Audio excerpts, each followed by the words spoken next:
El millonario don Ramiro Salazar, con su traje impecable de lana italiana y un puro cubano humeando entre los dedos enjollados, pisó el acelerador de su Mercedes negro reluciente mientras la lluvia torrencial azotaba las calles empedradas de la Ciudad de México.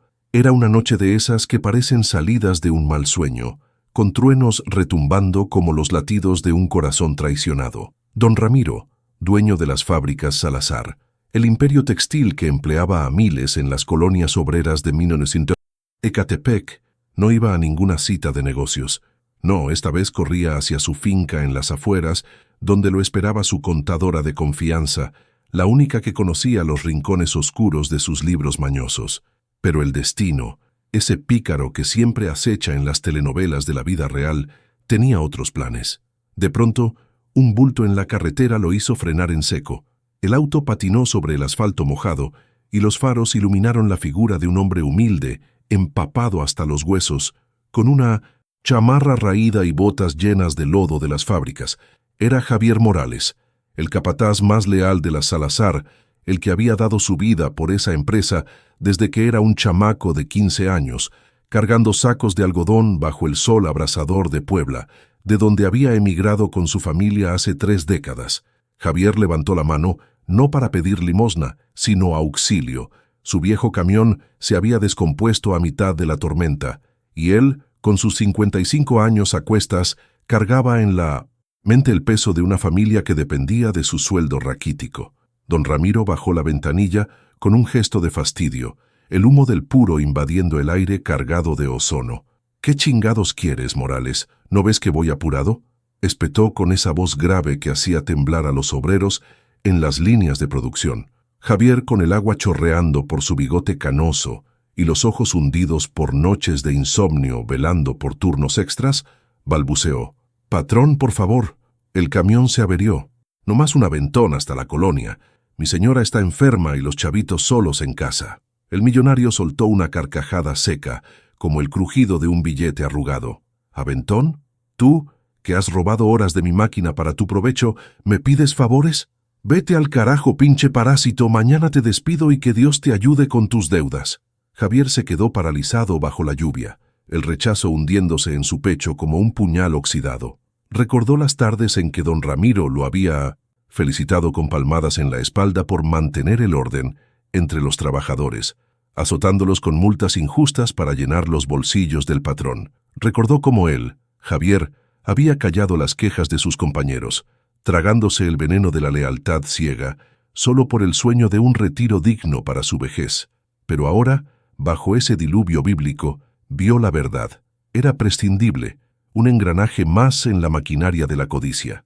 El Mercedes rugió y se alejó, salpicando lodo sobre sus botas, dejando a Javier solo con el eco de la humillación. Mientras tanto, en la mansión de don Ramiro, una mujer de ojos fieros y cabello negro azabache, doña Carmen, la esposa que había sacrificado su juventud por ese hombre, esperaba con un teléfono en la mano. Ella sabía de las infidelidades, de los sobornos a inspectores laborales para evadir sindicatos, pero esta noche algo en su interior se removía como un volcán dormido. Javier Morales no era solo un empleado, era el hermano de su corazón, el que la había consolado cuando el cáncer se llevó a su madre, el que había negado un ascenso para no traicionar a sus pares, y ahora el villano de su vida lo descartaba como basura. La cámara se acerca al rostro de Javier, surcado por lágrimas que se confunden con la lluvia, mientras un rayo ilumina el cielo.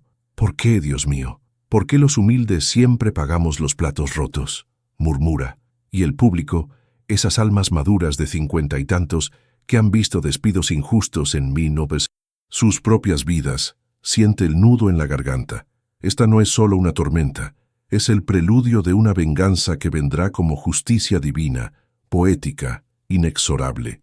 Porque en México, donde los pobres sueñan con dignidad y los ricos se creen dioses, siempre llega el día en que el gusano se vuelve serpiente. Carne y hueso, como tantos en las colonias marginadas de Ecatepec, donde el humo de las chimeneas de las fábricas teñía el cielo de gris perpetuo y el aire olía a algodón chamuscado y sudor ajeno. Nacido en un ranchito polvoriento de Puebla, hace 55 años, Javier había llegado a la capital con su padre, un jornalero que cargaba costales hasta que la espalda se le quebró como una rama seca.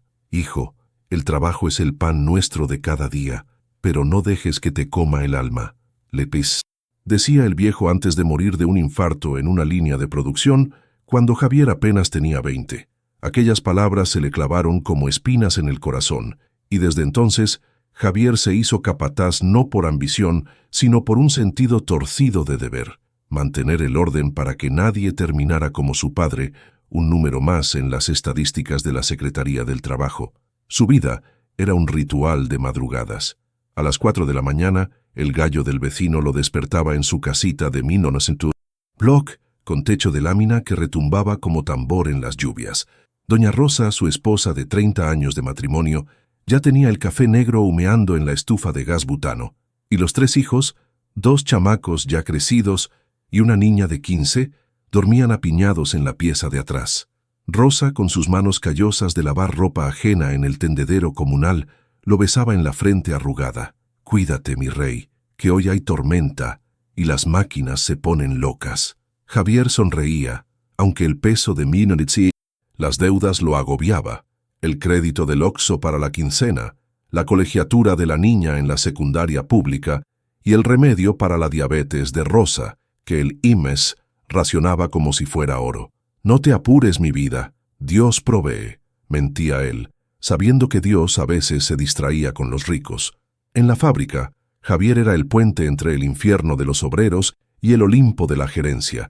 Vestido con su overol azul deslavado, marcado con el logo de las fábricas Salazar, un águila devorando un ovillo de hilo, caminaba por los pasillos interminables donde las máquinas hilanderas zumbaban como avispas enfurecidas. «Cuidado con el uso, carnal, no vaya a ser que te trague el dedo como a tu compadre el año pasado», gritaba a los novatos, muchachos de 18 que venían de Oaxaca con promesas de sueldo fijo. Él mismo había perdido un dedo meñique en un accidente de esos que la empresa cubría con una indemnización de 3 meses, y desde entonces usaba guantes raídos para recordarse que la lealtad no pagaba facturas. Pero Javier no era de los que se quejaban, era de los que callaban. Cuando los compañeros murmuraban sobre sindicatos, él los calmaba. «No se metan en broncas, muchachos. El patrón nos da de comer. ¿Quieren terminar en la calle como el López?». Y así, por miedo o por costumbre, mantenía la paz, ganándose el mote de «el fiel» entre los de abajo y el desprecio sutil de los de arriba. Su familia era su ancla en ese mar de rutina.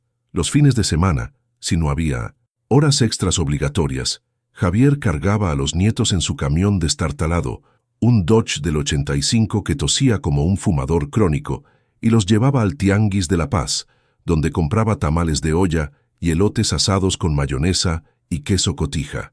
«Mira, abuelito, el payaso», chillaba la pequeña Lupita, la hija de su hijo mayor, mientras Javier le compraba un globo rojo que flotaba como un sueño efímero.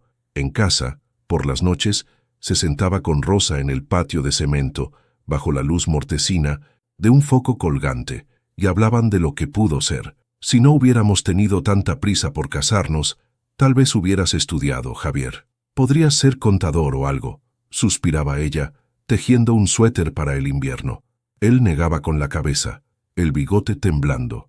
«Va, los estudios son para los que tienen tiempo. Yo soy feliz así, con ustedes. Mañana le pido al patrón un aumento para que la niña vaya a la prepa técnica». Pero bajo esa fachada de hombre estoico, Javier cargaba un volcán de Minoncita, resentimientos enterrados. Recordaba la vez que don Ramiro lo invitó a una fiesta de fin de año en su mansión de Lomas de Chapultepec, solo para humillarlo delante de inversionistas gringos. «Miren, señores, este es Morales, mi capataz estrella. Puede hacer que 100 hombres produzcan como 200 sin quejarse. ¿Verdad, Javier? Cuéntales cómo azotas a los vagos».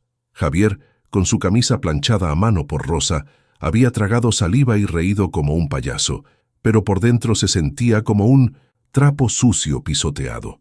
Esa noche, de regreso en el camión, lloró solo en la oscuridad, jurando que algún día se rebelaría. Pero el algún día nunca llegaba. Llegaba la quincena, con su sueldo de 8,000 pesos que se evaporaba en deudas, y el ciclo se repetía. Doña Carmen, la esposa de don Ramiro, era la única grieta en su armadura de sumisión. La había conocido hace 20 años, cuando ella visitaba la fábrica para inspeccionar como si fuera la reina de Inglaterra.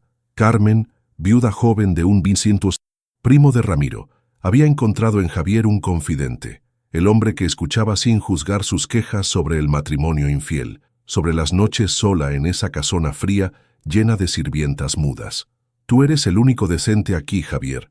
Los demás babean por el dinero, pero tú tienes honor, le decía ella en susurros, pasándole sobres con propinas para la familia. Javier las aceptaba a regañadientes, sabiendo que eran migajas de la mesa del patrón, pero las usaba para pagar la luz o un chequeo médico. En secreto soñaba con contarle todo a Rosa, pero el miedo lo ataba.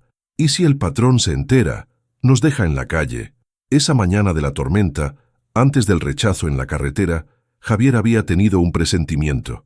En la fábrica, mientras supervisaba el turno de la madrugada, un obrero nuevo, un chamaco flaco de guerrero llamado Tomás, se desmayó por el calor de las máquinas. Javier lo cargó en hombros hasta la enfermería improvisada, un cuartito con un catre y aspirinas caducas, y le dio agua de su propia cantimplora. «Descansa, carnal. No le digas nada al patrón, que nos multa por pérdida de tiempo». Tomás, con ojos de gratitud, murmuró: «Gracias, jefe. Oí que usted es el bueno aquí. Pero ¿por qué no nos unimos? Hay un sindicato en la otra planta». Javier lo calló con una mirada, pero las palabras se le quedaron dando vueltas como moscas en la cabeza. Esa noche, caminando bajo la lluvia hacia su camión averiado, pensó en su padre. «No dejes que te coma el alma». Y por primera vez sintió que el alma le rugía de hambre. La vida de Javier no era de héroes de capa, era de supervivientes con grietas. Amaba a Rosa con la ferocidad de quien sabe que el amor es lo único gratis en este mundo de pesos contados. Sus hijos lo veían como un pilar, aunque el mayor, Esteban, ya casado y con un trabajo en un taller mecánico, le reprochaba: «Pa, ¿por qué no dejas esa pocilga? Te vas a matar ahí». La niña, Marisol, soñaba con ser maestra, y Javier ahorraba cada peso para su sueño, negándose un par de botas nuevas. En las misas dominicales en la iglesia de San Cristóbal, se arrodillaba ante la Virgen de Guadalupe pidiendo fuerza. «Madrecita, ayúdame a ser hombre de bien, aunque los poderosos me pisoteen». Pero el destino, caprichoso como en las mejores telenovelas, tejía su red. Esa noche de la humillación, mientras el Mercedes de don Ramiro se perdía en la tormenta, Javier empujó su camión hasta un taller improvisado en la colonia, donde un mecánico amigo le prestó herramientas a cambio de una cerveza. Mojado y temblando, arregló lo que pudo, pero el motor tosió como si supiera de traiciones. Al amanecer, llegó a casa exhausto, y Rosa lo recibió con un atole caliente. «Mi amor, ¿qué te pasó? Pareces fantasma». Él la abrazó, oliendo a su jabón de lavanda barata, y por un instante el mundo se enderezó. Pero en el fondo algo se quebraba. La lealtad ciega empezaba a resquebrajarse como el concreto del patio bajo el nino sin sol. Javier Morales, con sus arrugas como mapas de batallas perdidas, era el protagonista perfecto para esta historia de injusticias. Un hombre humilde que daba todo por nada, que cargaba el peso de generaciones en hombros encorvados, que soñaba con dignidad en un país donde los pobres son invisibles hasta que sirven o estorban. El público, esas mujeres y hombres de 50 que han sudado en fábricas o lavaderos, se vería en él, en sus silencios, en sus sacrificios, en esa chispa de rabia que espera el momento para encenderse. Porque Javier no era solo un capataz, era el eco de miles, el que representa la lucha callada contra los Ramiro del mundo. Y en esa presentación, el corazón del espectador late con él, anticipando la tormenta que no es de lluvia, sino de justicia, donde el drenaje a cielo abierto era el único lujo, y las ratas competían con los niños por las migajas de pan. Hijo de un taquero que freía carnitas hasta que los pulmones se le ennegrecieron de humo, Ramiro, con sus 16 años a cuestas, juró ante el altar de la Virgen en la basílica que nunca más lamería el suelo por un peso. «Yo seré el dueño, no el sirviente», masculló mientras vendía elotes chamuscados en las calles empedradas, ahorrando cada centavo en una lata oxidada bajo el colchón de su madre viuda. Aquella lata fue la semilla de su imperio. A los 25, con un préstamo usurero que pagó con sangre y sudor, compró su primera máquina de coser en un mercado de Tepito, y de ahí brotó Fábricas Salazar, un monstruo textil que devoraba algodón y escupía uniformes para maquiladoras gringas. Ahora, a sus 62 años, don Ramiro reinaba desde su penthouse en Polanco, un nido de cristal y acero con vistas al bosque de Chapultepec, donde los jacarandas en flor parecían confeti para sus caprichos. Su rutina era un ballet de poder. A las 7, el mayordomo le servía desayuno de chilaquiles verdes con huevo ranchero mientras revisaba el Wall Street Journal y los reportes de producción que falsificaban horas extras para evadir impuestos. Más eficiencia, menos bocas, bramaba por teléfono a sus gerentes, hombres de corbata que temblaban como gelatina al otro lado de la línea. Ramiro no era solo rico, era un titán, con yates en Acapulco y una colección de relojes Rolex que valían más que la casa de un obrero entero. Pero bajo esa coraza de éxito latía un corazón de serpiente. La codicia que lo había elevado lo carcomía, haciendo que viera a los demás no como personas, sino como piezas en un tablero de ajedrez donde él era el rey y todos los demás, peones prescindibles. Su entrada en la vida de Javier Morales había sido como un huracán en un mercado de flores, casual, destructiva y sin remordimientos. Hace 30 años, cuando las fábricas Salazar eran solo un taller mugriento en Vallejo con 20 máquinas traqueteantes, Ramiro contrató a Javier por recomendación de un compadre. Este chamaco es fuerte como mula y callado como tumba. Perfecto para capataz, dijo el compadre, y Ramiro, con un puro entre los dientes y una sonrisa lobuna, le tendió la mano. Bienvenido, Morales. Aquí se gana con el lomo, no con la lengua. Javier, agradecido hasta las lágrimas, firmó el contrato verbal sin leer las letras chiquitas. Turnos de 12, horas sin overtime, multas por baja productividad que se descontaban del sueldo y un bono navideño que era puro humo. Ramiro lo vio como un aliado natural, un pobre que odiaba a los otros pobres, que azotaría a los vagos para que las cuotas subieran y los inversionistas aplaudieran. Pero Ramiro no era un villano de caricatura, de esos con risa malvada y capa negra. No, su maldad era sutil, tejida en el tejido mismo de la sociedad mexicana, donde los patrones se creen dioses porque pagan el salario mínimo y los gobiernos cierran los ojos por un sobre marrón. En casa, con doña Carmen, era un lobo con piel de cordero. La cortejaba con joyas de Tiffany que ella guardaba en una caja sin abrir, mientras sus amantes, modelos jóvenes de las pasarelas de Reforma, recibían apartamentos en Santa Fe.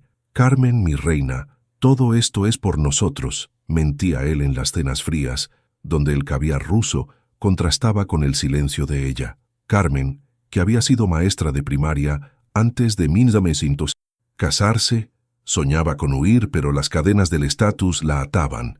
¿Qué dirían en la colonia si me voy? ¿Que la esposa del millonario se volvió loca por un capataz? Porque sí, ella y Javier compartían miradas prohibidas, no de pasión carnal, sino de almas heridas que se reconocen en el desierto de la traición.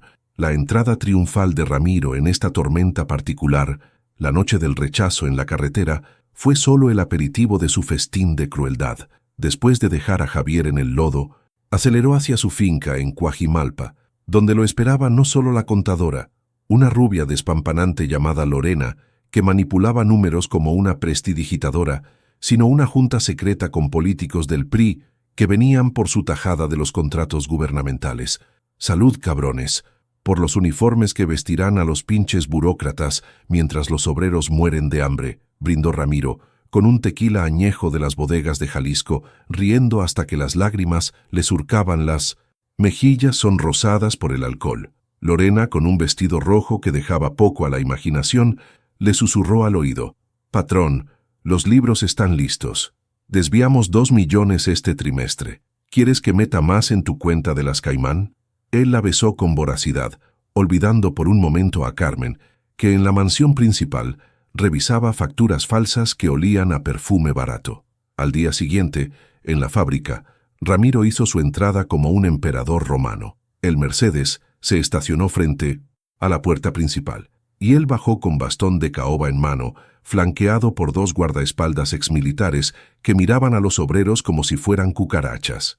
«Morales, ¿dónde chingados estás, flojo?», tronó su voz amplificada por el eco de las máquinas. Javier, con ojeras como moretones y el overol aún húmedo de la lluvia, se presentó temblando. «A sus órdenes, patrón». Ramiro lo escudriñó con ojos de halcón. «Anoche me pediste aventón como un mendigo. ¿Sabes cuánto valgo yo? 50 millones, cabrón. Y tú con tu camión de mierda osas molestarme. Estás despedido. Recoge tus chingaderas y lárgate antes de que llame a la migra por sospechoso». Los obreros, parados en las líneas como estatuas de sal, oyeron el veredicto y bajaron la cabeza, sabiendo que el próximo podrían ser ellos.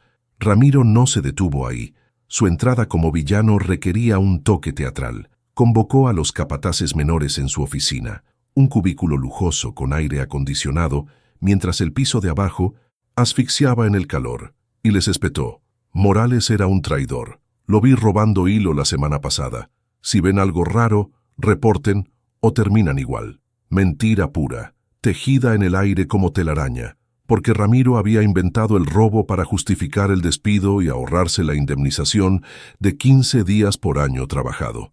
Los capataces, hombres como él pero en versión barata, asintieron como perros obedientes, y uno hasta propuso: «Patrón, le ponemos una queja en el IMSS para que no cobre seguro». Ramiro rió palmeando la espalda del adulador. «Eso, así se hace. En este negocio, la lealtad se premia o se castiga». Pero el verdadero rostro del villano emergía en la intimidad. Esa tarde, solo en su penthouse, Ramiro se sirvió un whisky escocés y llamó a su hijo Rodrigo, un niñato de 30 que estudiaba administración en el TEC de Monterrey con su dinero. «Hijo, ven a la fábrica mañana. Te enseño cómo se maneja a los pinches indios. Nada de sindicatos ni mariconadas. Aquí mando yo». Rodrigo, con acento yanqui de sus veranos en Miami, replicó: «Pa, eso es del siglo pasado. Deberías modernizarte». Ramiro colgó furioso, estrellando el vaso contra la pared de mármol. Odiaba la debilidad, la veía en todos, en Carmen por su debilidad sentimental, en Javier por su debilidad laboral, en sí mismo por los ataques de pánico que lo asaltaban a medianoche, soñando con el taquero padre que lo maldecía desde la tumba. «Te vendiste el alma, Ramiro». Su red de villanía se extendía como raíces podridas. Sobornos a inspectores de la STPS para ignorar las normas de seguridad. Recordemos el accidente de hace 2 años, donde una máquina aplastó la mano de un obrero y Ramiro pagó silencio con 500 pesos. Evasión fiscal a través de empresas fantasma en el Edomex, y hasta un affair con la esposa de un proveedor que terminó en un despido disfrazado de quiebra. El público, esas almas curtidas de 50 que han lidiado con jefes como él, en sus juventudes, sentiría el asco subir por la garganta. Ramiro no era un monstruo de película, era el vecino ambicioso, el pariente que se hizo del dinero sucio, el que pisa cabezas para subir la escalera resbaladiza del éxito. En esa entrada, don Ramiro Salazar se erige no como un simple antagonista, sino como el espejo oscuro de la desigualdad mexicana, el que clama mérito propio mientras pisa cuellos, que predica familia mientras destruye hogares, que acumula fortunas sobre tumbas anónimas. Su risa, su bastón, su puro, símbolos de un poder robado, preparan el terreno para la primera injusticia, donde Javier pagará el precio de una lealtad que nunca fue recíproca. Porque en las telenovelas de la vida, los villanos como Ramiro no caen solos. Los derriban los que han soportado en silencio, y el público, con el corazón en la mano, espera el momento en que el águila se quiebre las alas. Asfalto agrietado parecía sangrar calor, y el zumbido de las hilanderas se mezclaba con el murmullo de 100 voces contenidas, como un rezo colectivo por misericordia. Javier Morales, con el corazón latiéndole como un tambor de guerra en el pecho, cruzó la puerta de hierro oxidado que separaba el mundo de los vivos del purgatorio obrero. Había llegado temprano, a las 6 en punto, con el overol planchado por Rosa y un termo de café que ahora se enfriaba en sus manos temblorosas. La humillación de la noche anterior, aquel Mercedes salpicando lodo en su cara bajo la lluvia, le ardía como sal en una herida abierta, pero Javier era de los que se traga el orgullo con el desayuno. Hoy le hablo al patrón del aumento para la niña. Se repetía como un mantra, ignorando el presentimiento que le erizaba la nuca, como si el viento del norte le susurrara traiciones. La primera injusticia golpeó como un rayo en cielo despejado. En la oficina de recursos humanos, un cuchitril con paredes de tabique desnudo y un escritorio atestado de papeles amarillentos, que olían a tinta rancia y promesas rotas. Doña Lupe, la secretaria de Ramiro, una mujer de 50 y tantos, con gafas de armazón grueso y un moño apretado que parecía estrangular sus ideas, lo recibió con una sonrisa que no llegaba a los ojos. «Pasa, Javier, el patrón te manda llamar». Él entró, el sombrero en la mano como un penitente, y allí estaba, no don Ramiro en carne y hueso, sino un sobre manila con su nombre garabateado en letra cursiva, como si fuera un mendigo pidiendo limosna. «Firma aquí, por favor. Es tu finiquito». Las palabras de Lupe cayeron como guillotina y Javier sintió el mundo inclinarse, el suelo de cemento volviéndose arena movediza bajo sus botas. «¿Finiquito? ¿De qué habla, doña?» «Yo no hice nada malo», balbuceó, la voz quebrándose como cristal viejo. Lupe evitó su mirada, revolviendo papeles con dedos que temblaban levemente. Ella, que había visto despidos como este mes tras mes, sabía que era puro teatro cruel. «Órdenes del señor Salazar. Dice que lo viste anoche en la carretera y lo molestaste. Además, hay un reporte de robo de material, hilo y ovillos, por valor de 5,000 pesos. Tienes que firmar o no te dan ni el proporcional de aguinaldo». Javier se dejó caer en la silla de plástico que crujió bajo su peso, el rostro pálido como cal en pared. Robo. Él, que había entregado 30 años de su vida a esas máquinas, que había negado aumentos a sus compañeros para no molestar al patrón, acusado de ladrón por un puñado de hilo que ni siquiera valía el sudor de un turno. Las lágrimas le picaron en los ojos, pero las contuvo.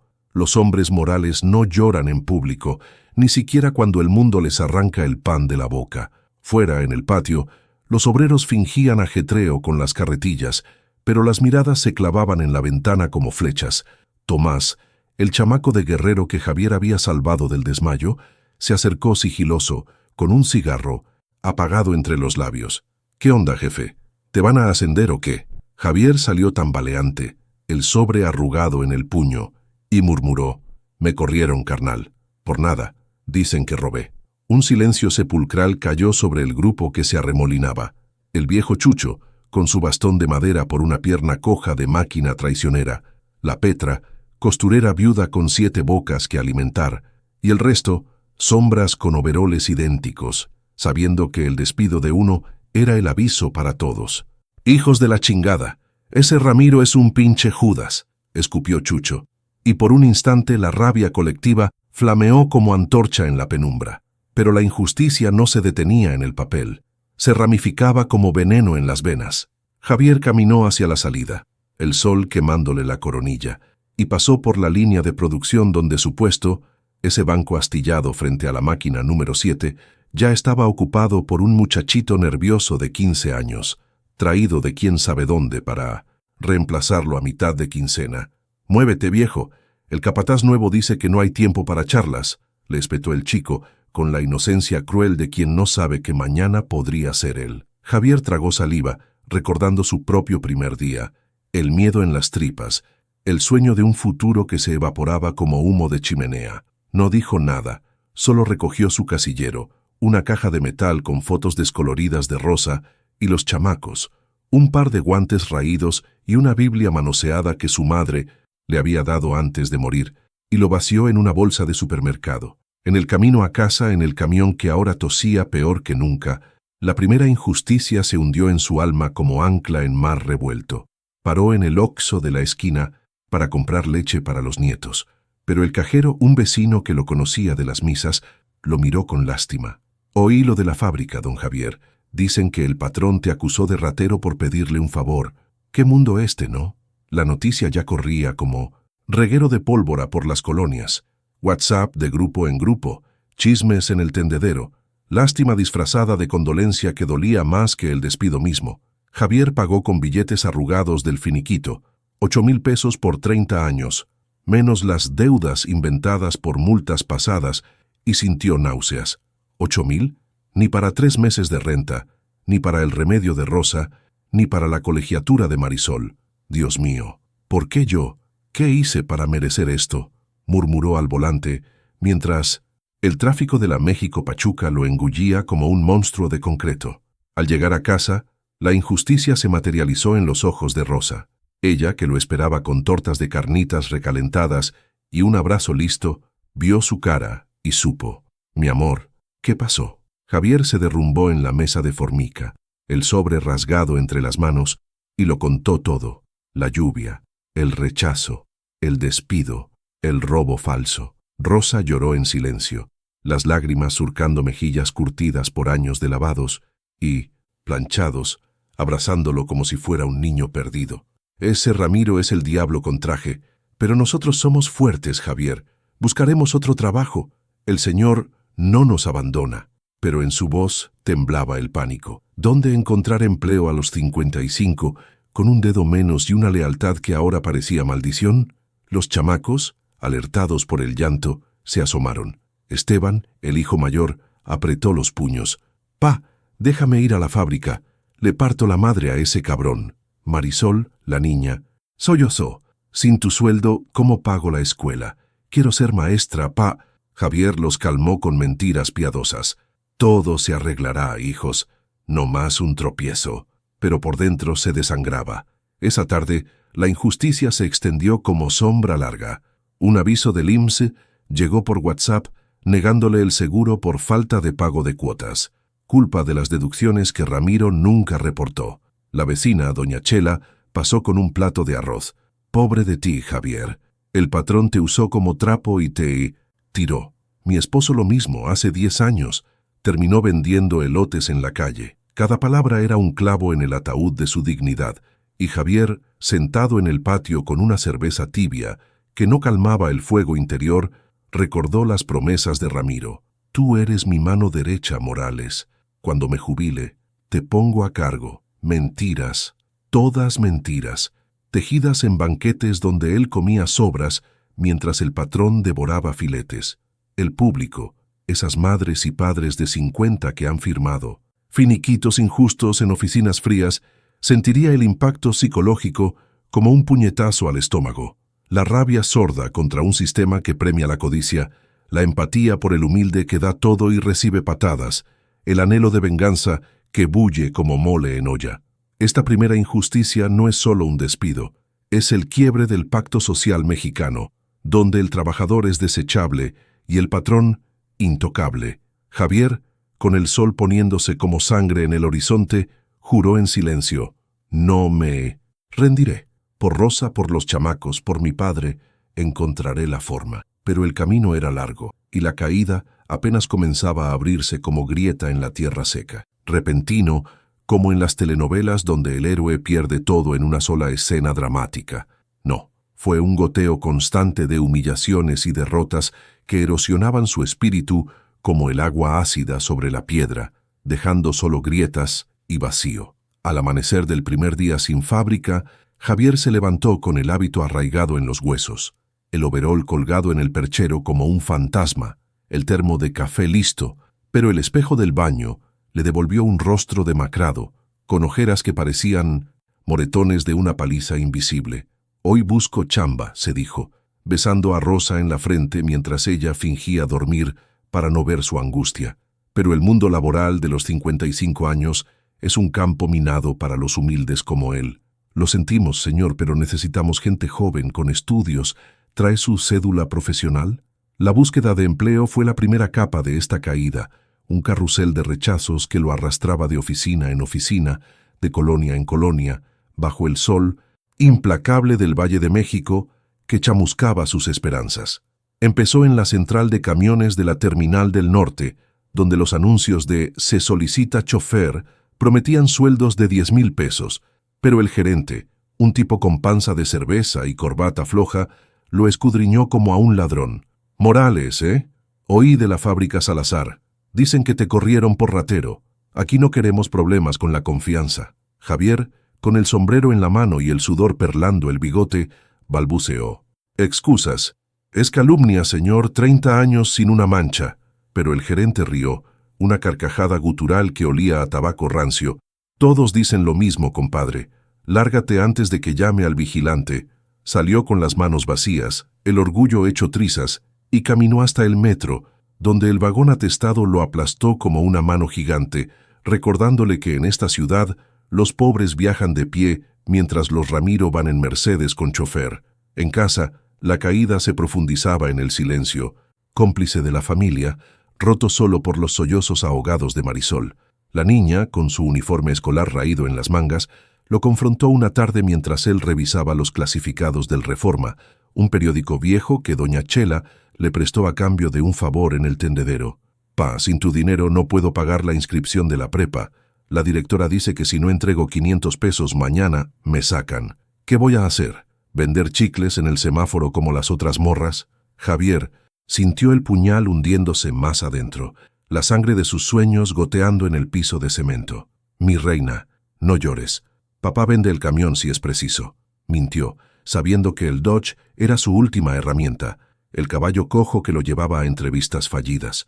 Esa noche Esteban, el hijo mayor, llegó del taller con las manos negras de grasa y una propuesta amarga.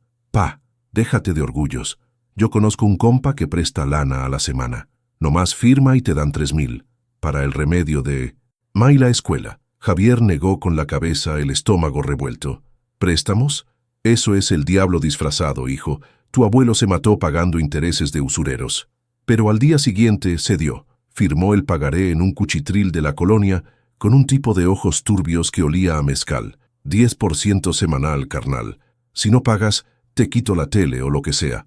La salud de Rosa fue el segundo peldaño en esta escalera descendente, un derrumbe que Javier vio venir como una nube negra en el horizonte, pero no pudo esquivar. La diabetes, esa ladrona silenciosa que le robaba el color a las mejillas de su esposa, se agravó con el estrés, las inyecciones de insulina racionadas por el IMSS, los pies hinchados que la obligaban a sentarse mientras lavaba ropa ajena. Una mañana Javier la encontró en el piso de la cocina, el jarro de agua volcado y el rostro cenizo. «Rosa, mi vida», gritó, cargándola como a una pluma en brazos que temblaban de pánico. La llevó al Hospital General de Mindonesinta, Ecatepec, un laberinto de pasillos con olor a desinfectante y lamentos, donde el doctor, un residente joven con bata manchada, diagnosticó: «Hipoglucemia severa, señor. Necesita hospitalización y medicamentos caros. ¿Trae su tarjeta del Seguro Popular?» Javier sacó el plástico arrugado, pero el burócrata sacudió la cabeza. «Lo siento, su estatus está suspendido por falta de aportaciones de la empresa. Pague de contado, 2,000 por la noche». 2,000 que no tenía, que sacó del préstamo usurero, vendiendo en el proceso el reloj de su padre, una reliquia de oro falso que valía más en recuerdos que en pesos. Mientras Rosa yacía en la cama del hospital, conectada a sueros que goteaban como lágrimas, Javier velaba a su lado en una silla plegable que crujía con cada suspiro. «Perdóname, mi amor, todo por mi culpa. Si no me hubieran corrido», murmuraba, sosteniendo su mano fría. Rosa, con voz débil como hilo de coser, replicó: «Cállate, tonto. La culpa es de ese Ramiro, no tuya. Tú eres el hombre más bueno que conozco». Pero las palabras no tapaban la realidad. Las facturas se acumulaban como buitres en el alféizar. El casero golpeó la puerta exigiendo 3 meses de renta atrasada. «O pagan o desalojo, Morales. No soy banco de caridad».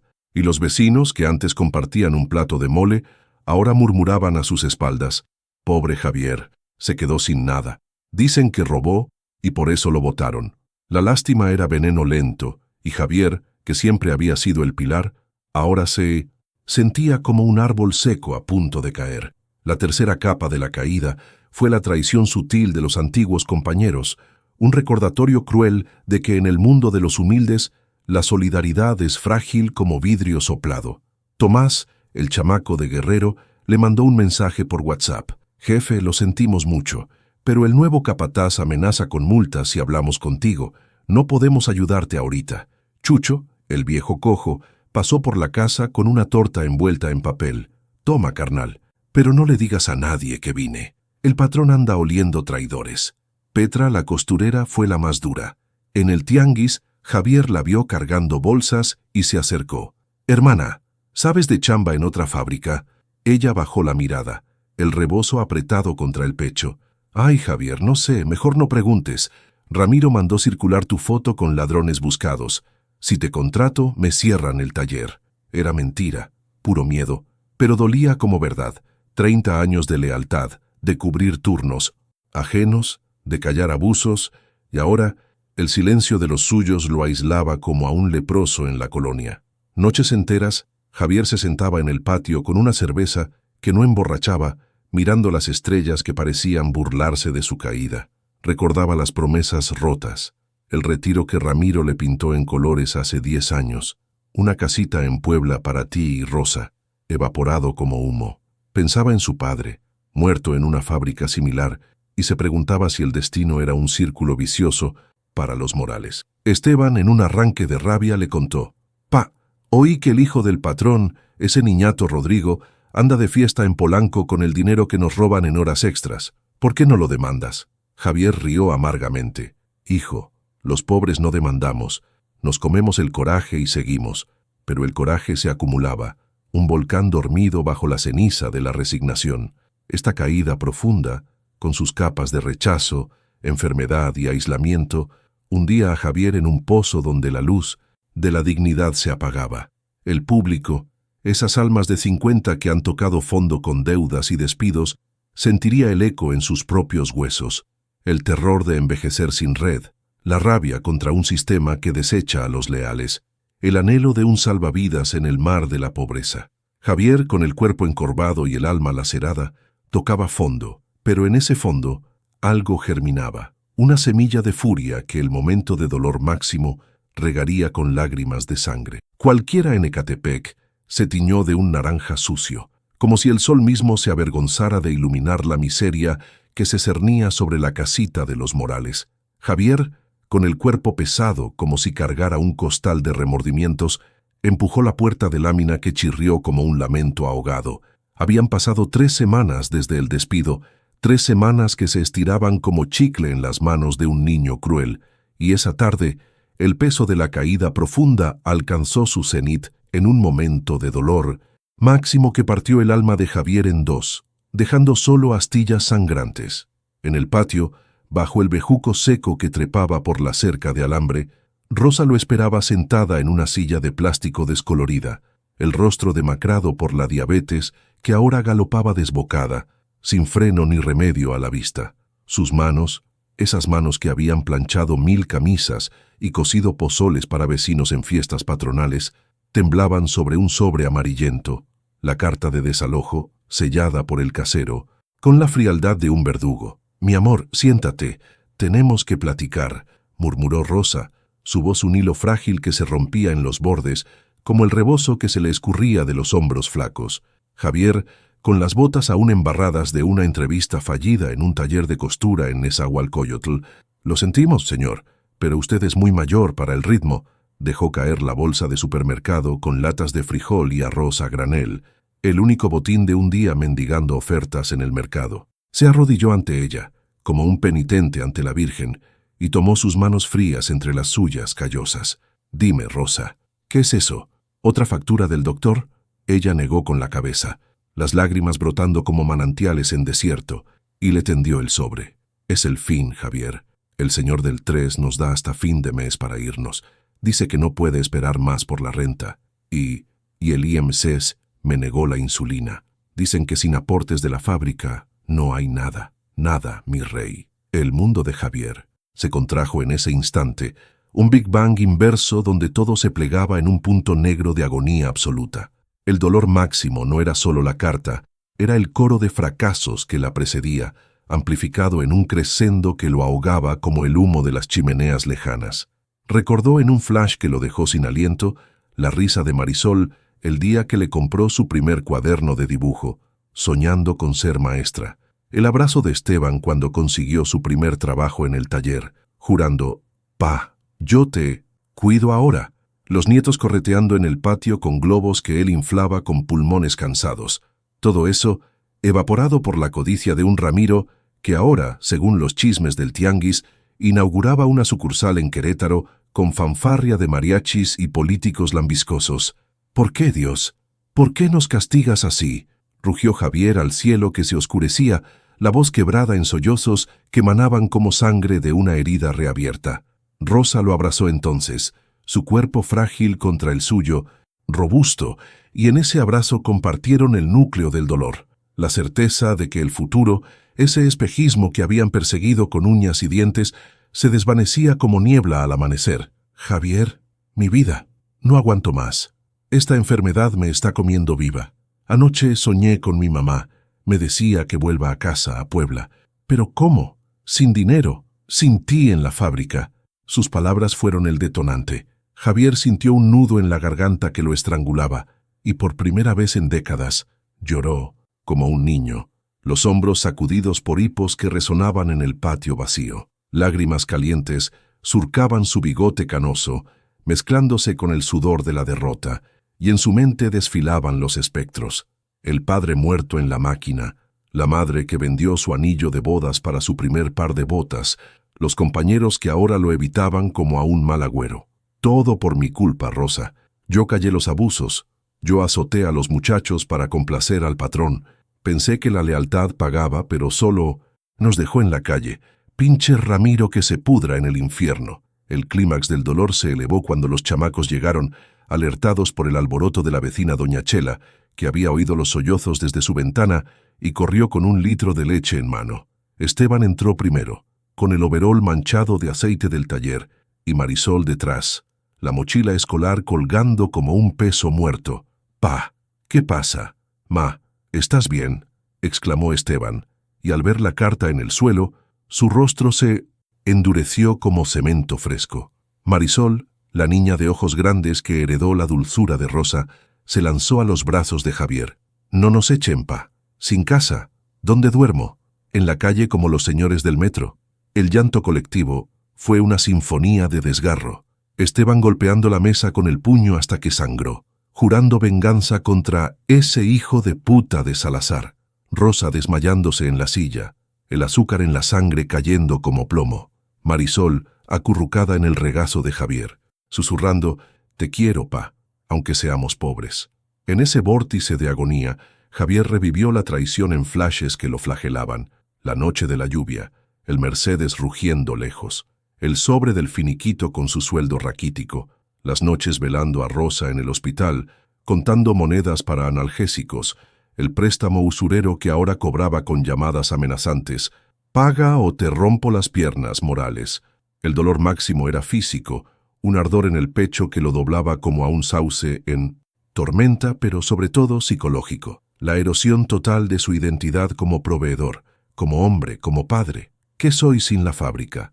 Un don nadie, un bulto en la acera, pensó, mientras el corazón le martilleaba con la fuerza de un pistón roto. El público, esas viudas y jubilados de 50 que han visto hogares deshechos por deudas y enfermedades, sentiría el impacto como un rayo en el alma, el terror primordial de perderlo todo, la empatía visceral por el humilde que se quiebra bajo el yugo invisible de la injusticia, el llanto catártico que limpia pero deja cicatrices. Doña Chela, con su rebozo de lana y ojos de quien ha enterrado 2 maridos, intervino como un coro griego. «Ay, hijos, no se rajen. Yo pasé por lo mismo cuando el Chepe se quedó sin chamba en la azucarera. Vendimos todo menos la fe.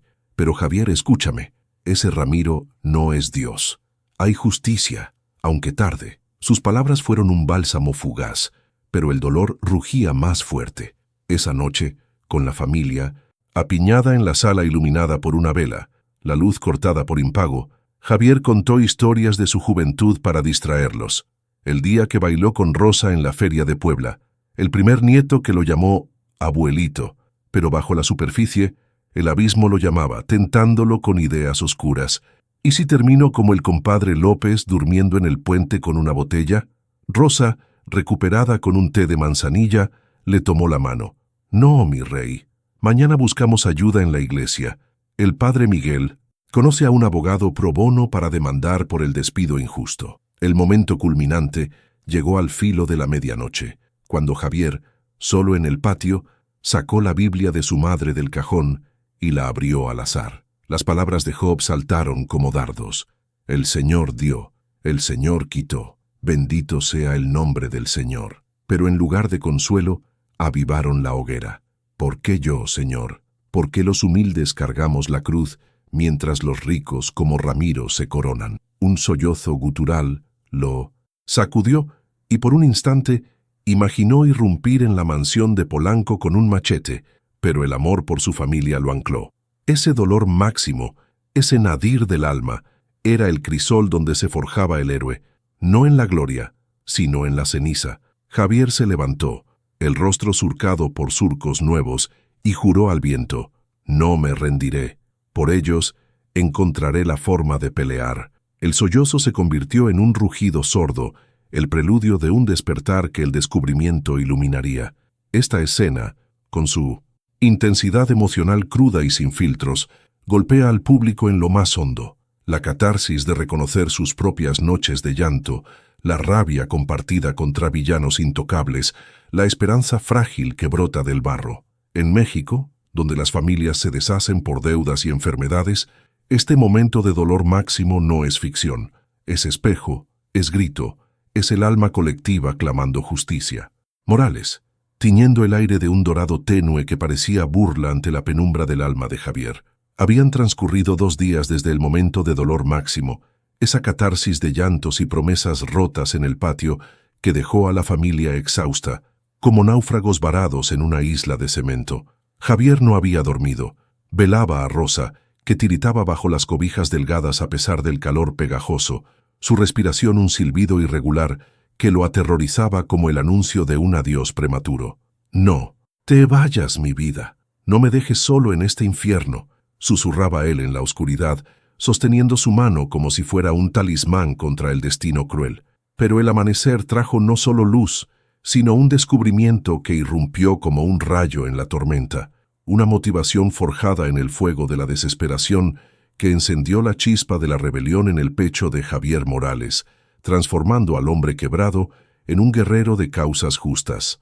Todo comenzó en la iglesia de San Cristóbal, ese templo humilde de adobe y vitrales polvorientos, donde los feligreses de Ecatepec se congregaban no por pompa, sino por la necesidad de un hombro para llorar y un sermón que recordara que Dios no olvida a los suyos. Javier, con Rosa apoyada en su brazo y los chamacos arrastrando los pies como penitentes, cruzó el umbral al toque de las 6, el incienso mezclándose con el olor a café de olla que las beatas repartían en la puerta. El padre Miguel, un sacerdote de 60 años con sotana raída y ojos que habían visto demasiadas misas por difuntos prematuros, los recibió con un abrazo que olía a esperanza barata. «Hijo mío, Dios te pone pruebas para que salgas más fuerte. Ven, siéntate al frente. Hoy, el Evangelio habla de los oprimidos que levantan la cabeza». Javier, con el sombrero aplastado en el regazo, escuchó el sermón como si fuera dirigido solo a él, la parábola del siervo fiel que es traicionado por el amo infiel, y cómo la justicia divina cae como lluvia sobre los justos.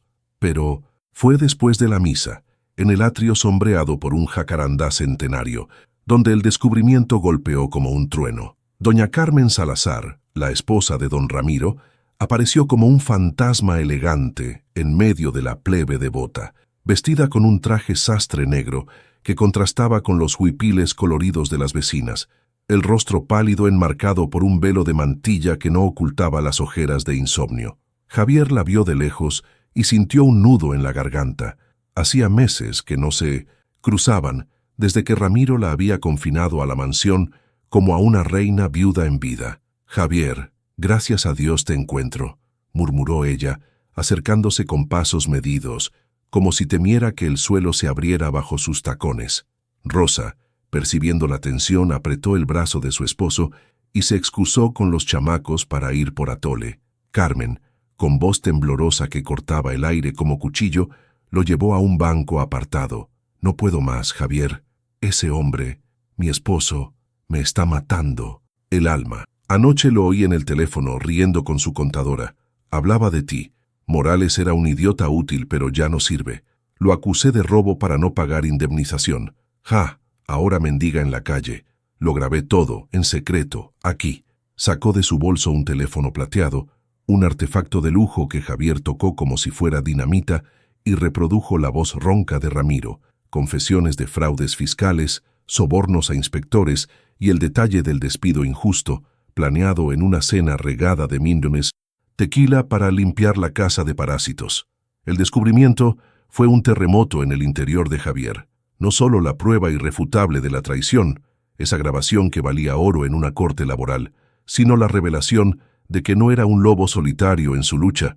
Carmen, con lágrimas que surcaban su maquillaje impecable, confesó: «Tú siempre fuiste mi confidente, Javier. Cuando Ramiro me humillaba con sus infidelidades, tú escuchabas sin juzgar. Ahora, él planea divorciarse para casarse con esa Lorena y quiere dejarme en la ruina. Pero yo sé de sus libros mañosos, desvíos a cuentas en Panamá, contratos falsos con el gobierno. Si no actuamos, nos destruirá a ambos». Javier, con el corazón latiéndole como un tambor de guerra, sintió la motivación brotar como un manantial. No era solo por él, por Rosa y los chamacos, era por todos los obreros pisoteados, por las rosas del mundo que lavan ropa hasta que las manos sangran, por las marisoles que sueñan con aulas en lugar de calles. «Doña Carmen, ¿por qué ahora? ¿Por qué yo?», preguntó la voz ronca de emoción. Ella sonrió con amargura. «Porque tú tienes honor, Javier, y porque la justicia poética que tanto nos gusta en las novelas existe en la vida real. Juntos lo derribaremos». Esa conversación en el atrio fue el catalizador. Javier salió de la iglesia no como un perdedor, sino como un hombre renacido, con una motivación que ardía en sus venas como mezcal puro. De regreso a casa, en el camión que ahora parecía un carro de guerra, compartió el secreto con Rosa, que lo miró con ojos de incredulidad y orgullo. «Mi rey, esto es un milagro. Pero, ¿y si Ramiro se entera? Nos manda a sus gorilas». Javier, por primera vez en semanas, rió. Una risa profunda, como el retumbar de un trueno lejano. «Que venga, ya no tengo miedo, por ti, por los chavitos, por todos los que ha jodido. Pelearé hasta el final». La motivación se ramificó en acciones concretas. Esa misma tarde, con el teléfono de Carmen en el bolsillo, prestado por una semana, Javier llamó al padre Miguel, que lo conectó con un abogado pro bono de la arquidiócesis, el licenciado Arturo Vega, un hombre de 58 años con bigote espeso y reputación de David contra Goliaths corporativos. «Morales, traiga esa grabación. Con esto demandamos por despido injustificado, difamación y hasta fraude. El patrón Salazar caerá como castillo de naipes». El descubrimiento no era solo la evidencia, era la chispa que encendía un fuego mayor en 1900.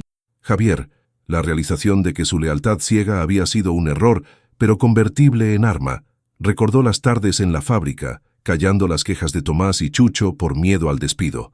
Ahora, esa culpa se transmutaba en propósito. Llamó a Tomás por WhatsApp. «Chamal, reúnete conmigo en el parque. Tengo algo que cambiará todo». Y en una banca bajo un sauce llorón, compartió extractos de la grabación. El chamaco, con ojos como platos, balbuceó: «Jefe, esto es oro. Los compas están hartos. Turnos de 14 horas, multas por nada. Si unimos al gremio, formamos sindicato y lo tumbamos». Javier, motivado por el fervor juvenil de Tomás, asintió. «No más callar, carnal. Por mi pa que murió en Máquina, por tu gente en Guerrero, vamos por justicia».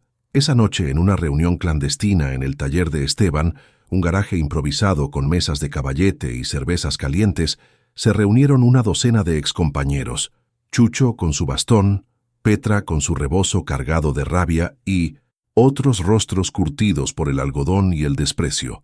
«Hermanos, Ramiro nos robó la dignidad, pero con esto», reprodujo la grabación en un altavoz viejo, «lo mandamos al carajo. Firmen la denuncia colectiva». La motivación de Javier se profundizó en capas emocionales que lo impulsaban como vientos al fan. El amor por Rosa, que esa tarde, recuperada con un poco de insulina comprada a crédito, le cosió un chaleco nuevo. «Para que parezcas abogado, mi amor». El orgullo paternal, al ver a Marisol, dibujando carteles de justicia para los obreros, con crayones prestados. La herencia de su padre, que ahora le susurraba: «Levántate, hijo, no dejes que te coma el alma». Incluso doña Carmen se convirtió en aliada. Le envió por mensajero un sobre con documentos falsificados de Ramiro, contratos amañados, recibos de sobornos, acompañados de una nota: «Por los años que me consolaste, Javier, que la Virgen nos guíe. El descubrimiento lo humanizaba ante el espejo. Ya no era el capataz sumiso, sino el líder que siempre había latido en su interior, esperando el momento. El público, esas almas maduras de 50 que han descubierto fuerzas ocultas en crisis, un divorcio, una quiebra, un luto, sentiría la elevación del espíritu, la catarsis de ver al humilde erguirse, la motivación contagiosa que transforma víctimas en victoriosos, el anhelo de que sus propias batallas terminen en triunfo. Javier, con el sol del mediodía calentándole la nuca mientras caminaba hacia la oficina del licenciado Vega, sintió el peso levantarse. Esto no es venganza, es justicia. Por México, por los que no tienen voz. El camino de la superación se abría ante él, pavimentado con la fe renovada y la evidencia irrefutable, listo para el ascenso que culminaría en la caída del Titán. Días desde el descubrimiento en la iglesia, 4 días que transformaron el pozo de desesperación en un sendero ascendente, empedrado con determinación y alianzas forjadas en el yunque de la adversidad. El camino de la superación no fue un paseo triunfal, de esos que pintan las novelas rosa con finales de bodas lujosas. No, para Javier fue un ascenso arduo, paso a paso, marcado por noches de estudio bajo la luz mortecina de una lámpara de mesa y mañanas de reuniones clandestinas que olían a café recalentado y coraje acumulado. Con la grabación de Ramiro como espada de Damocles en su bolsillo, Javier se erigió en el arquitecto de su redención, tejiendo una red de apoyo que abarcaba desde la humildad de su colonia hasta los pasillos laberínticos de la justicia laboral, motivado por el fuego interior que ahora ardía con la fuerza de un volcán despertado. El primer paso en este camino fue la consulta con el licenciado Arturo Vega, en un bufete improvisado en un local de la colonia Aviación, un cuartucho con paredes descascaradas y un escritorio cubierto de expedientes amarillentos que gemían historias de despidos injustos y promesas rotas. Arturo, con su bigote entrecano y gafas de montura gruesa que le daban aire de maestro de escuela estricto, escuchó la grabación con el ceño fruncido, el humo de su cigarro puro elevándose como una columna de juicio divino. Esto es dinamita, Morales. Despido injustificado, difamación calumniosa, y con los documentos de doña Carmen, hasta lavado de dinero. Pero la ley es lenta como tortuga en lodo. Necesitamos pruebas irrefutables y testigos que no se rajen. Javier, sentado en una silla coja que crujía con su peso, asintió con la mandíbula apretada. Licenciado, yo no soy letrado, pero sé de lealtad. Mis compas en la fábrica, ellos hablarán, por sus familias, por el sudor que nos robaron. Arturo sonrió por primera vez, una grieta en su fachada estoica. Bien dicho, compadre. Empecemos con la demanda colectiva. Reúne firmas. Al menos 20 obreros dispuestos a declarar contra Salazar. Y tú, Javier, serás el rostro. Estudia esto. Le tendió un mamotreto de la Ley Federal del Trabajo con páginas marcadas en rojo, para que sepas defenderte si el patrón envía a sus sabuesos. El estudio se convirtió en el ritual nocturno de Javier, un bálsamo para su alma lacerada. Bajo la lámpara que zumbaba como una mosca atrapada, con Rosa a su lado tejiendo un suéter para el invierno que se avecinaba, devoraba capítulos sobre derechos laborales, subrayando con lápiz mordido frases como «El patrón no puede despedir sin causa justificada» o «La indemnización es de 3 meses por año trabajado». Mira, mi amor, aquí dice que por 30 años Ramiro me debe como 100,000 pesos. 100,000. Con eso pagamos la deuda, la insulina y hasta un viajecito a Puebla, exclamaba, los ojos brillando con una luz que no había visto desde sus días de chamaco soñador. Rosa, con manos pacientes que ahora descansaban de tanto lavar, lo animaba. Lee en voz alta, Javier, así lo grabamos en la mente como las oraciones del rosario. Esas veladas no eran solo estudio, eran reconstrucción. Esteban traía empanadas del taller, Marisol dibujaba ilustraciones de justicieros con crayones, Javier como un águila pobrana sobrevolando la fábrica, y los nietos, ajenos al drama, jugaban a los pies de la mesa, recordándole que la superación era por ellos, por un legado de dignidad, no de sumisión. El segundo peldaño fue la organización del sindicato clandestino, un movimiento subterráneo que bullía en las sombras de la colonia como un río subterráneo listo para romper diques.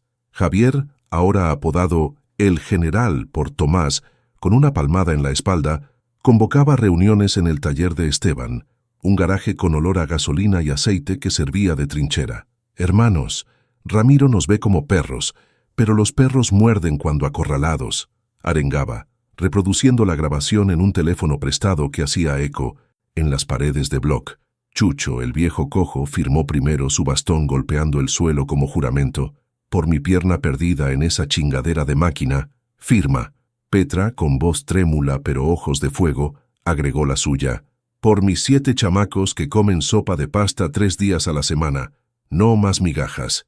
Una por una, las firmas llovieron. 20, 30, hasta 40 obreros que habían callado abusos por miedo, ahora unidos en un pliego petitorio que exigía no solo la reinstalación de Javier, sino salarios justos, turnos de 8 horas y un fondo de retiro real. Tomás, el chamaco de Guerrero, se erigió en secretario. Jefe, yo manejo las redes.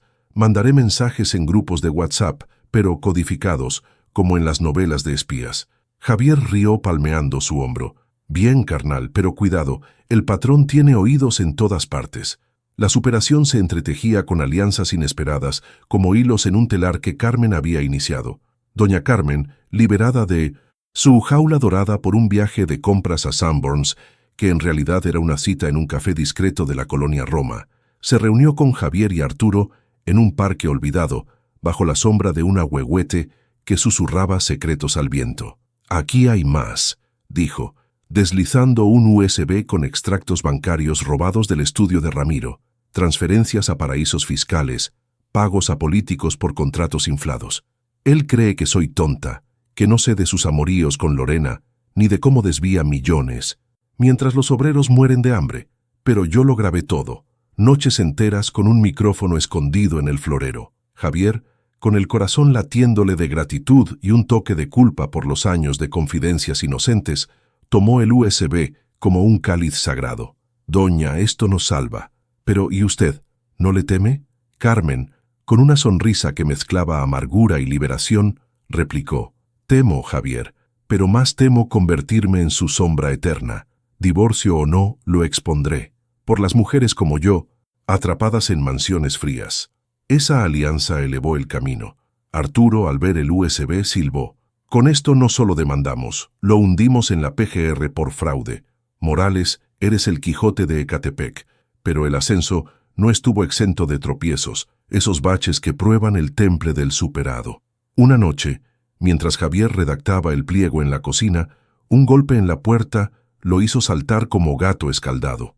Era un emisario de Ramiro, un tipo fornido con chaqueta de cuero y ojos de rata, que mascaba chicle con descaro. Salazar manda saludos, Morales.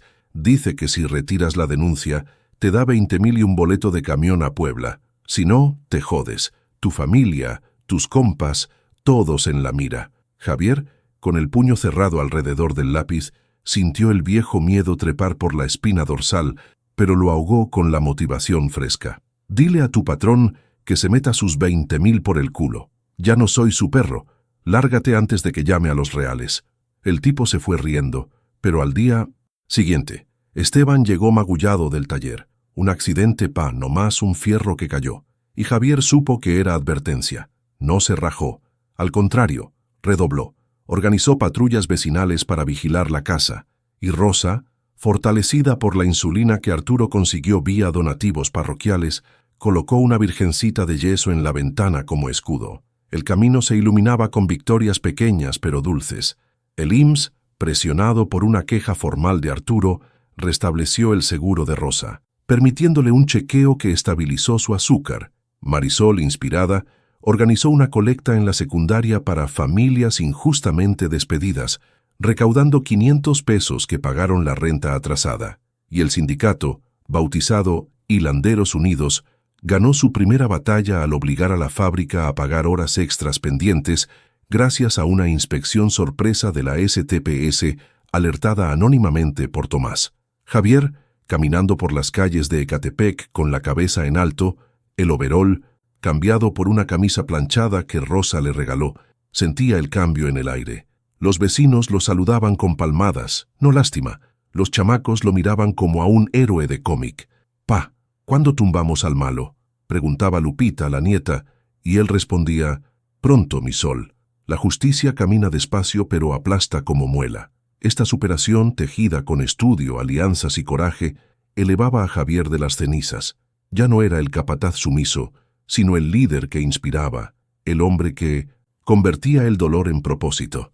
El público, esas madres y padres de 50 que han escalado sus propios abismos, deudas pagadas con uñas, hijos educados contra viento, sentiría la euforia del ascenso, la validación de que la humildad, armada con verdad, vence montañas, la motivación para sus batallas pendientes, el pulso acelerado ante el conflicto final que se avecina. Javier, con el pliego bajo el brazo y el corazón lleno, se preparaba para el clímax, sabiendo que el camino de la superación no terminaba en la cima, sino en la caída del opresor, garganta del villano que había tejido su red de mentiras durante décadas.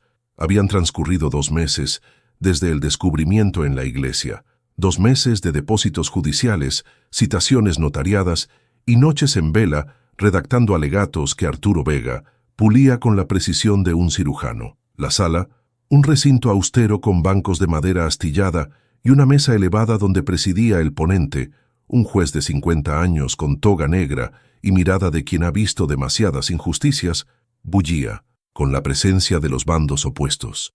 De un lado, Javier y su contingente de obreros, rostros curtidos por el sol y el desdén, flanqueados por Arturo y doña Carmen, que había testificado en secreto vía videoconferencia desde un hotel en Puebla para evitar la ira de Ramiro. Del otro, el Imperio Salazar en toda su pompa, con don Ramiro en el centro, traje Armani impecable y bastón de caoba, golpeando el suelo como un cetro de rey destronado. Javier, sentado en la primera fila con el traje, prestado por Esteban, una prenda azul marino que le apretaba en los hombros anchos, sentía el pulso en las sienes como el zumbido de las hilanderas que tanto había vigilado. A su lado, Rosa lo sostenía de la mano, su piel ahora tibia gracias a la insulina estabilizada, y Marisol, con un cuaderno en el regazo lleno de dibujos de balanzas de justicia, le susurraba: «Tú puedes, pa, eres el más valiente». Pero el conflicto estalló como pólvora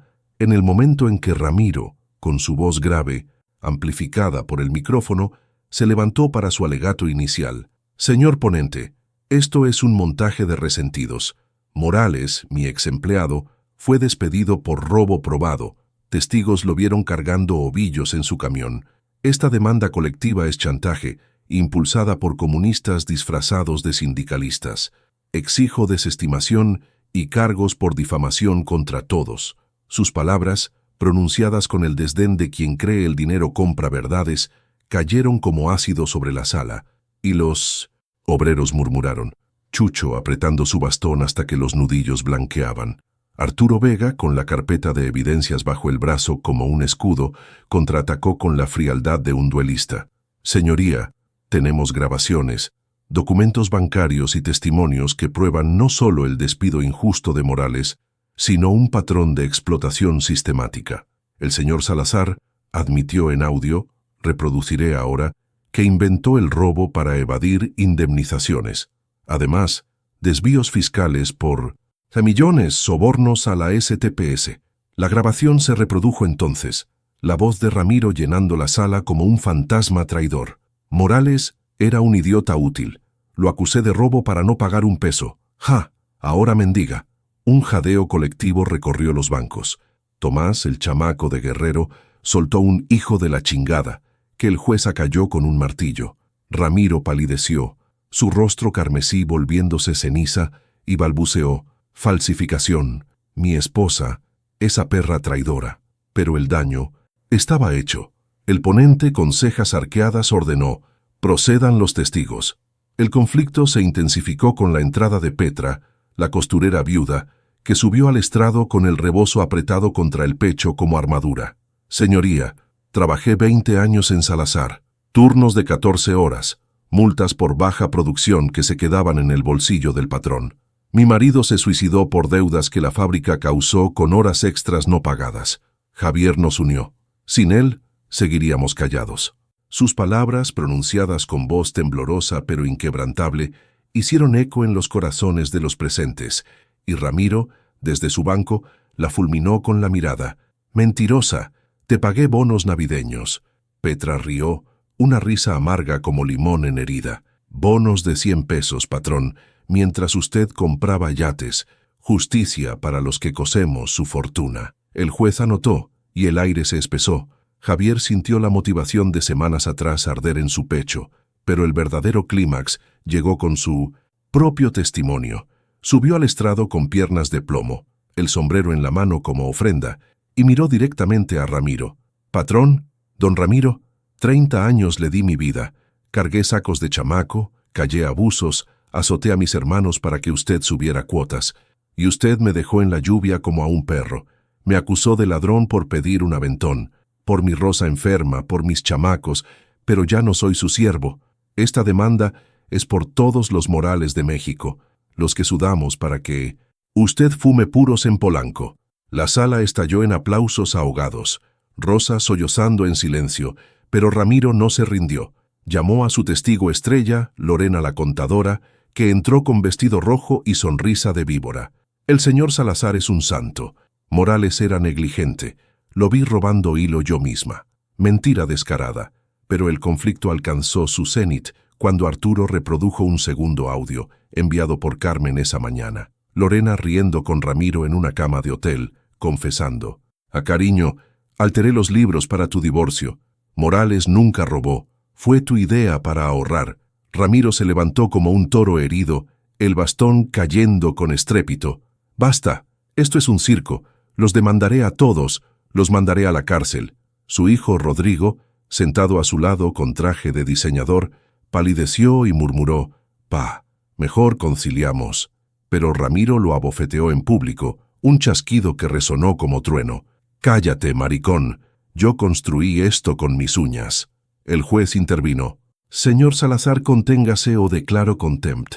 El caos se desató entonces. Obreros gritando «ladrón», guardaespaldas de Ramiro empujando a Tomás, que sacó un teléfono para grabar. Javier, desde el estrado, sintió el viejo capataz en él surgir y gritó: «Basta, patrón. Usted nos enseñó el orden con látigo, ahora lo aprendemos con ley». Rosa, en un arranque de furia materna, se paró. «Por mi Javier, por mis nietos, pague lo que debe, asesino de sueños».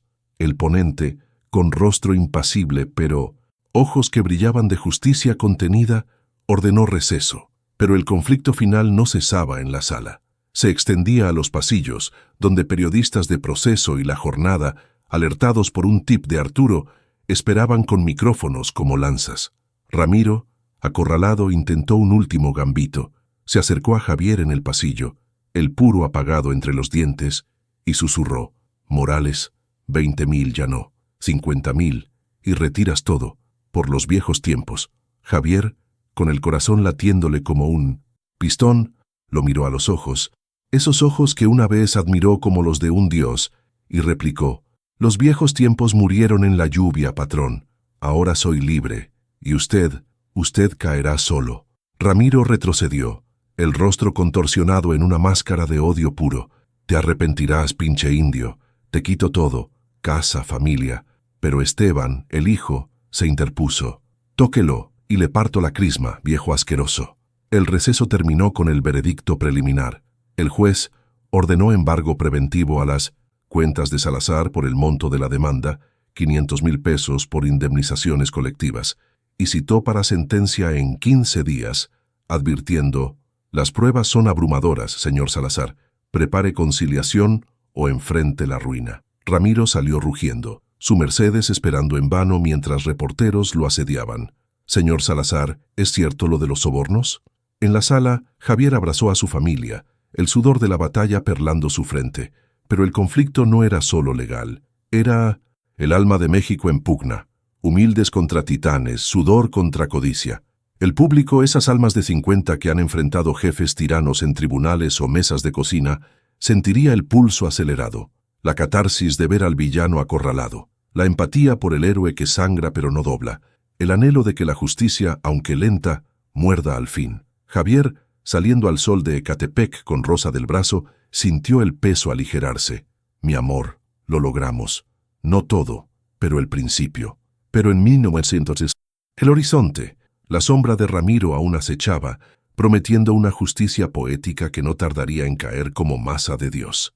Viento norte trayendo un frescor que olía a cambio, a hojas secas de jacaranda barriendo las calles empedradas y a la promesa de que, en México, los humildes a veces logran que el cielo se incline a su favor. La sala, la misma que había sido testigo del caos anterior, ahora estaba atestada no solo de los bandos litigantes, sino de vecinos curiosos, reporteros con libretas raídas y hasta un puñado de sindicalistas de la CTM que olían la oportunidad de un triunfo colectivo. Javier Morales, con el traje azul ya holgado por las semanas de tensión que le habían robado kilos, se sentó al frente con su familia como un escudo vivo.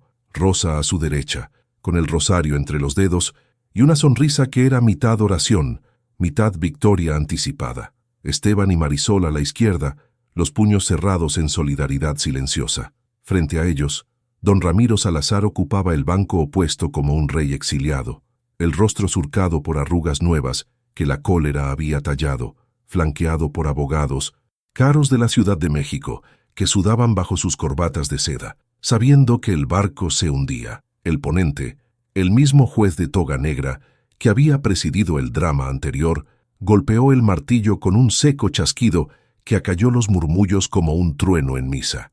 En el expediente número JLCAS 2025-045, la Junta declara procedente la demanda colectiva contra Fábricas Salazar S.A. de CB y su representante legal, Ramiro Salazar López.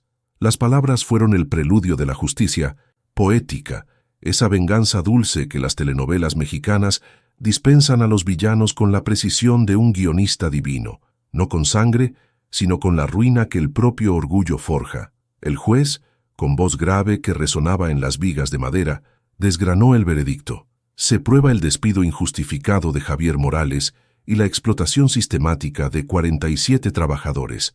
El demandado deberá pagar indemnizaciones por un total de 2.500.000 pesos, distribuidos en 3 meses de salario por año trabajado, más salarios caídos desde la fecha del despido. Adicionalmente, se impone multa por difamación calumniosa de 500.000 pesos a Morales directamente y se ordena la reinstalación inmediata de los sindicalizados o compensación equivalente. Un rugido de alivio y rabia contenida estalló en el lado de los obreros. Chucho levantó su bastón como un cetro de rebelión. Petra sollozó abrazando a Tomás, que grababa todo con su teléfono para el grupo de WhatsApp. Javier, con el corazón latiéndole como un tambor pobrano, sintió las lágrimas calientes rodar por sus mejillas sin vergüenza. Rosa lo besó en la sien, susurrando: «Mi rey, lo logramos. La Virgen nos oyó». Pero la justicia poética se desplegaba en capas, como un guión maestro que reserva lo mejor para el cierre. El juez continuó, su mirada clavada en Ramiro como un clavo en ataúd. Por las pruebas de fraude fiscal y sobornos a autoridades, audios, extractos bancarios y testimonios corroborados, se remite el expediente a la Fiscalía General de la República para cargos penales. El señor Salazar queda inhabilitado para cargos directivos por 5 años y sus bienes embargados hasta satisfacción de la deuda. La empresa pasará a administración judicial para garantizar pagos a trabajadores. Ramiro se levantó como un poseso, el bastón cayendo al suelo con estrépito, su rostro un tapiz de rojo furioso y venas hinchadas como raíces expuestas. «Esto es un atropello. Yo construí ese imperio. Con mis manos. Esos pinches indios me robaron», bramó señalando a Javier con un dedo tembloroso que parecía acusar al destino mismo. Sus abogados intentaron acallarlo, pero el daño estaba hecho. El ponente golpeó el martillo. «Orden en la sala. Señor Salazar, su conducta valida el contempt. Multa adicional de 100.000 pesos».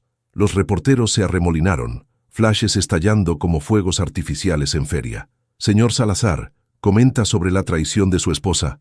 Es el fin de los Ken».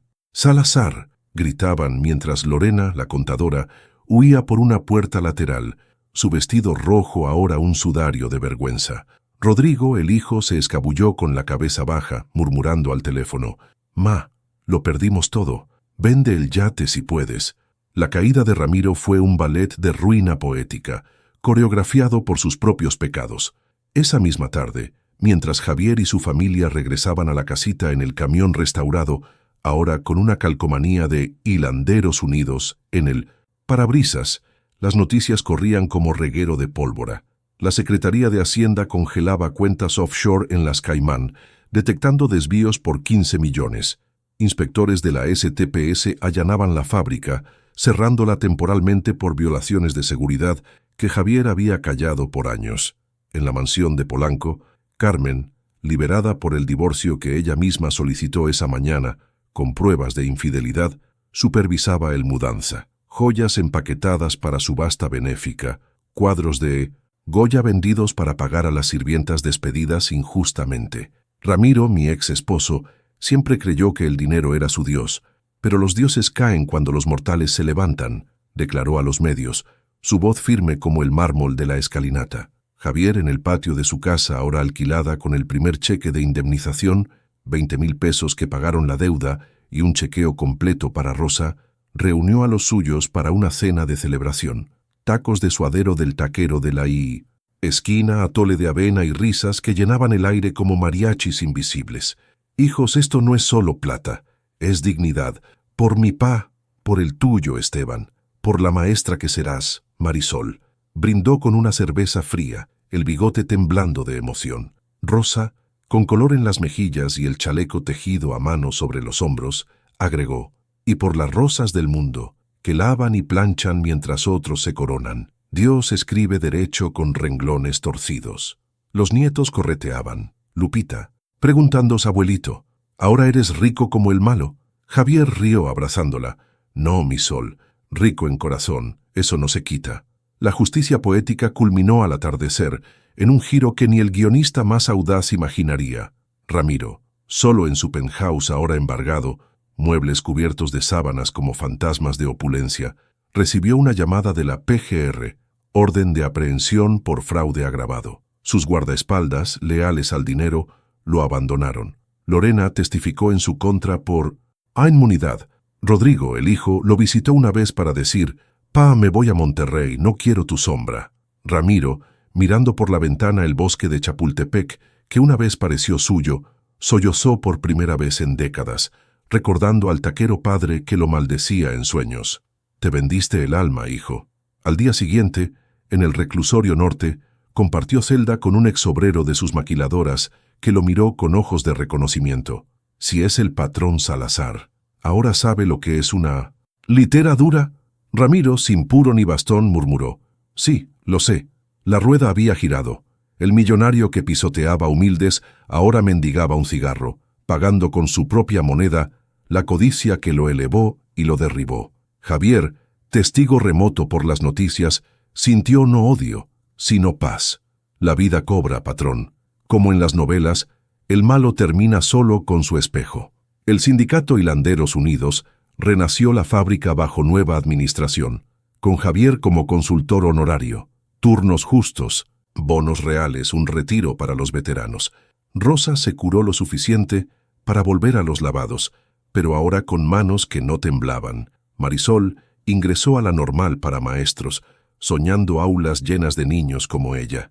Esteban abrió un taller propio, con letrero, Mecánica Morales, por la dignidad del trabajador. Y Javier, caminando por las calles de Ecatepec, con el sol poniéndose como bendición, reflexionó en silencio. En este país de contrastes, donde los pobres sueñan con pan y los ricos con más oro, la verdadera riqueza es levantarse del lodo y tender la mano al caído. No todos los villanos pagan, pero cuando lo hacen, es poesía. El gusano se vuelve mariposa. El pisoteado pisa de vuelta con la ley como bota. Esta historia, con su arco de humillación a triunfo, nos recuerda que la injusticia social no es eterna. Es un capítulo que los humildes pueden reescribir con coraje y verdad. En México, tierra de vírgenes morenas y mártires anónimos, la justicia poética siempre ya llega, aunque tarde como el norte en invierno, fría pero limpiadora. ¿Alguna vez has visto a un patrón humillar a un trabajador leal y salir impune? ¿Qué habrías hecho tú en el lugar de Javier? ¿Callar o pelear? Escríbelo en los comentarios. Comparte este video con tus compas de la colonia, para que más gente sepa que la dignidad no se regatea.